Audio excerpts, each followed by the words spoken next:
మనోళ్ళందరికీ అలా అండి. చాలా రోజులు అయిపోయింది మిరియాల రసం చేసి.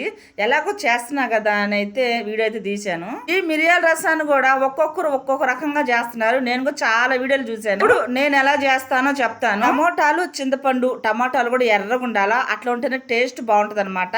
కలర్ కూడా ఎర్రగా వస్తుంది. టమోటాలు, చింతపండు ఫస్ట్ మటుకు ఉడకబెట్టేసి పక్కన పెట్టేసుకుంటా. చల్లారిన తర్వాత బాగా పిసికేసి దాన్ని పిప్పంతా తీసేస్తాను. పిప్పి మటుకు ఉంచను. ఇప్పుడు ఈ మిరియాల రసానికి నేను చేసే మసాలా ధనియాలు, కందిపప్పు, జీలకర్ర, మిరియాలు అంతే. ఇంకేమేను. వాటిని ఫ్రై కూడా చేయను.